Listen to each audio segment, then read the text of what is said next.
Hello, আসসালামু আলাইকুম। হ্যাঁ, ওয়ালাইকুম সালাম। কি অবস্থা, কেমন আছো? আছি মোটামুটি। কি ব্যাপার আজকে এত সকাল সকাল ফোন দিলে যে? সকাল সকাল ফোন দিলাম, তুমি কি ব্যস্ত না ফ্রি? না, একটু ব্যস্ত ছিলাম আগে, কিন্তু এখন ব্যস্ততা কমায় গেছে। বলো কি হয়েছে? কেমন আছো তুমি? যেমন রেখে গেছো তেমনই আছি। তাই কোনো পরিবর্তন হয় নাই? দেখো, আমি তোমাকে মজা করার জন্য ফোন দিছি না, ঠিক আছে? আমার চোখ মুখ দেখে কি তুমি বুঝো না? আমি তো বুঝতেছি তুমি মানে আমার উপর খুব রাগ নিয়ে আছো। কেন, কি হয়েছে? রাগ নিয়ে থাকবো না তো কি করব? ফালাই থেকে গেছো জেলখানার মধ্যে, তাহলে কি করব? জেলখানার মধ্যে রেখে তুই গেছি মানে বুঝলাম না কেন?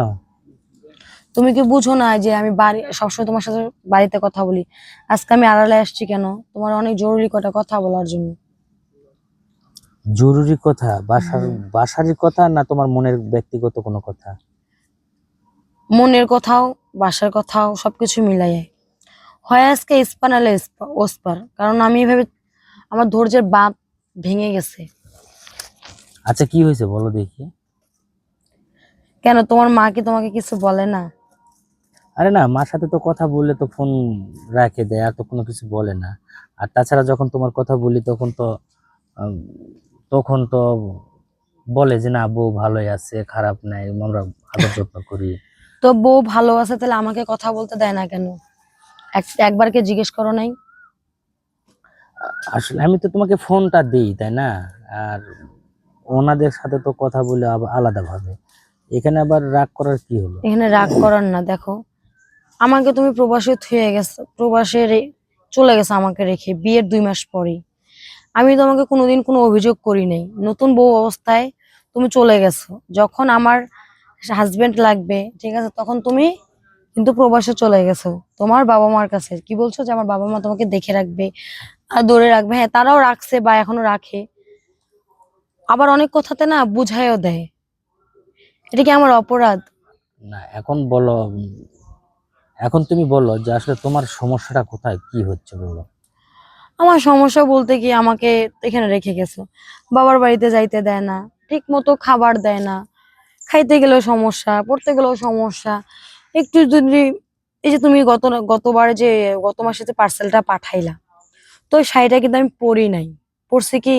না, পড়ো তো নাই। হঠাৎ করে মন চাইলো আর কি শাড়িটা পরার জন্য, তো শাড়িটা পরছি, গোসল করে শাড়িটা পরছি। আর হাতে ওই যে তুমি যে চুড়িগুলা পাঠাইছিল, ওই চুড়িগুলা পরছি। ওইটা নিয়ে উনি অনেক ধরনের কথা বলছে। এটা কি ঠিক? আমার কি মন মানসিকতা বলতে কিছু নাই? আমি তো একটা ঘর ছাড়ে আসছি, তাই না?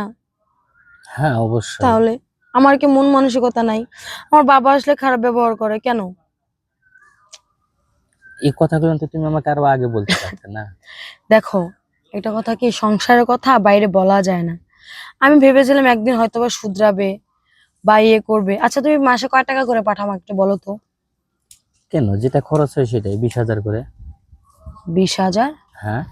তুমি নাকি বলে, আর এই যে গত 3 মাস ধরে কি তুমি টাকা পয়সা পাঠাইছিলা? হ্যাঁ, আমি প্রতি মাসে তো 20,000 করে পাঠাচ্ছিলাম। বুঝলাম না, আমাকে যে বলে কোনো টাকা পয়সা পাঠায় না। আমি সেদিন ওষুধের কথা বললাম যে আম্মা আমার কিছু টাকা দেন, আমি ওষুধ নিব। তো বললো যে ছেলে কোনো টাকা পয়সা পাঠায় না।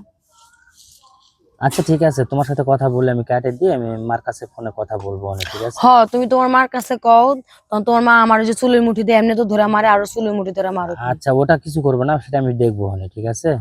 আচ্ছা। তুমি দেখা দেখা আজকে 12টা বছর কাটাই দিছো, রাখো। আচ্ছা ঠিক আছে, এখন রাখো না।